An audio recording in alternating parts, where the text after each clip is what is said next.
जब हाजीपुर में चिराग पासवान ने मोदी के सामने ही कही ऐसी बात जिसे सुन सभी लोग हो गए अचंभित। साथियों, आज का ये दिन मेरे लिए मिश्रित भावनाओं से भरा हुआ है, जहां एक तरफ लोक जनशक्ति पार्टी रामविलास की तरफ से एनडीए का समर्थित प्रत्याशी हाजीपुर की धरती, हाजीपुर की लोकसभा से घोषित होने पर जहां इस बात का उत्साह है, तो वहीं ये बात मुझे भावुक भी करती है कि हाजीपुर की ये धरती हमेशा मेरे नेता, मेरे पिता आदरणीय रामविलास पासवान जी के नाम से जानी जाती थी। मेरे पिता का नाम हाजीपुर की महान जनता की वजह से देश में, दुनिया में जाना जाता था। आज जब वो हमारे बीच नहीं है, यकीनन ये पल मुझे भावुक करता है, पर आज मेरा हिम्मत आप बढ़ाते हैं और मेरे लिए मेरे प्रधानमंत्री जी का यहाँ आना, इससे पहले मेरे पिता, मेरे नेता आदरणीय रामविलास पासवान जी के लिए भी प्रधानमंत्री यहाँ पर आए थे, और आज जब वो यहाँ पर आए हैं, उन्होंने एक पिता की कमी को मेरे अभिभावक के रूप में पूरा करने का उन्होंने काम किया। एक बार जोरदार ताली आप लोग प्रधानमंत्री जी के स्वागत में यहाँ पर बजा। साथियों, मेरे लिए आज हाजीपुर की धरती किसी पवित्र संगम से कम नहीं है। आज यहाँ पर 3 ऐसी मजबूत शक्तियां मौजूद हैं, जिन्होंने मेरे पिता के जाने के बाद मेरे कठिन समय में मुझे संभालने का काम किया, मेरा संरक्षण करने का काम किया। भले वो मेरी माता रीना पासवान जी हो, मेरे प्रधानमंत्री आदरणीय नरेंद्र मोदी जी हो, और आप सब हाजीपुर की महान जनता, आप लोगों की वजह से ही आज चिराग पासवान का अस्तित्व है। आप लोगों की वजह से ही आज चिराग पासवान आप लोगों के बीच मौजूद हो पाया।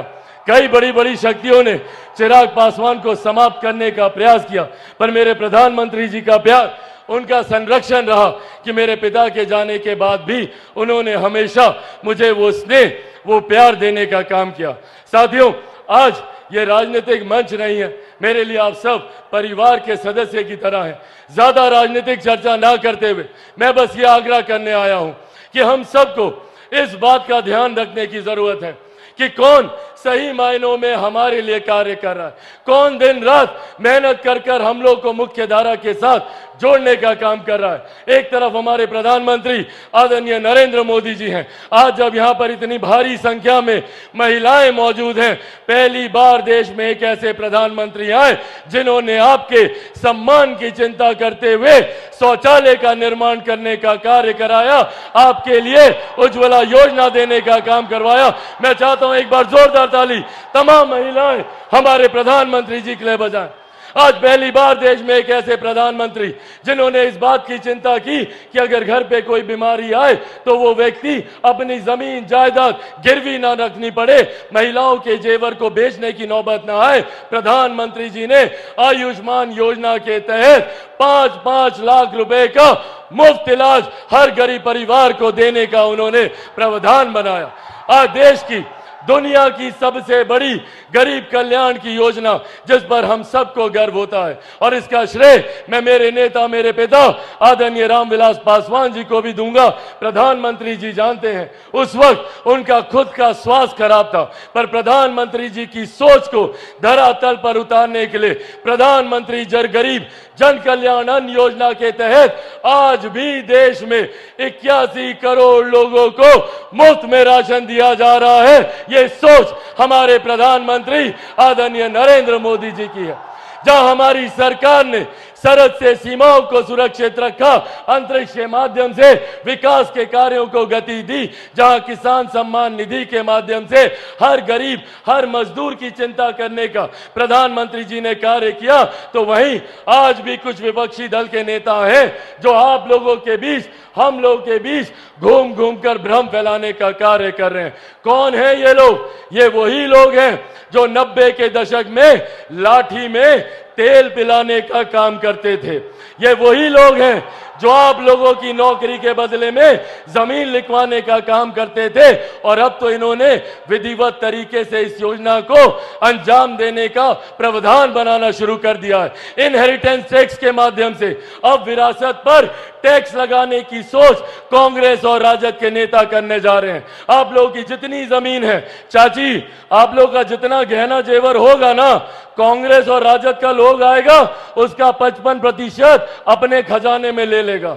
ये हम लोग को याद रखने की जरूरत है कि किस तरीके से हम लोगों का थोड़ी बहुत संपत्ति जो भी अर्जित की गरीब किसान, गरीब मजदूर या महिलाओं ने, उसको भी हड़पने की सोच कांग्रेस और राजद के लोग रखते हैं और भ्रम फैलाने का ये लोग काम करते हैं, झूठ बोलने की बात करते हैं। कभी कहेंगे संविधान खत्म हो जाएगा, कभी कहेंगे आरक्षण समाप्त हो जाएगा, तो कभी कहेंगे कि लोकतंत्र की हत्या हो जाएगी। ये लोग लोकतंत्र की बात करेंगे जिन्होंने सन 75 में आपातकाल लगाकर सही मायनों में लोकतंत्र की हत्या करने का काम किया। ये लोग लोकतंत्र की चिंता कर रहे हैं। साथियों, आज मैं मेरे नेता, मेरे पिता आदरणीय रामविलास पासवान जी की कर्म भूमि पर खड़ा होकर उन्हीं के संघर्षों की कसम खाकर आप सबसे वादा करके जाता हूं कि जब तक चिराग पासवान जिंदा है, ना संविधान को कोई खतरा है, ना आरक्षण को कोई खतरा है। ये वादा आपसे मेरे प्रधानमंत्री जी भी करके जाते हैं। साथियों, जो लोग संविधान को खतरे में बताते हैं, वो आप लोगों की गरीब कल्याण योजनाओं पे नजर रखते हैं। आज मैं मेरे प्रधानमंत्री जी से भी इस मंच के माध्यम से आग्रह करूंगा कि सर, ऐसे प्रावधान बना दिए जाएं ताकि आरक्षण को लेकर उम्र भर के लिए ये बहस ही समाप्त हो जाए। संविधान की धाराओं का, कानून की धाराओं का इस्तेमाल कर जो लोग बार बार आरक्षण, संविधान को लेकर भ्रम फैलाते हैं, उसकी चर्चा ही पूरी तरीके से समाप्त कर दी जाए। ऐसे प्रावधान प्रधानमंत्री जी आने वाले दिनों में आरक्षण और संविधान को लेकर करें, यह मैं अपेक्षा रखता हूं। और अंत में साथियों, बस इतना कहूंगा कि अगर ये लोग आए तो खतरा हम लोग की गरीब कल्याण योजनाओं को है। जितनी कांग्रेस राजद के लोग हैं, आज जितने लोगों को 5-5 किलो अनाज मिलता है, एक बार हाथ उठाकर प्रधानमंत्री जी को बताएं कि आप लोग को अनाज मिल रहा है ना? जिनको मिल रहा हाथ उठाकर बताएं। अगर कांग्रेस के लोग आए, राजद के लोग आए, तो ये लोग ये अनाज मिलना बंद करा देंगे। आयुष्मान योजना को ये लोग बंद करा देंगे, क्योंकि ये लोग चाहते हैं कि गरीब गरीब रहे। और दूसरी तरफ हमारे प्रधानमंत्री जी ने 2047 तक भारत को एक विकसित देश बनाने का लक्ष्य रखा है।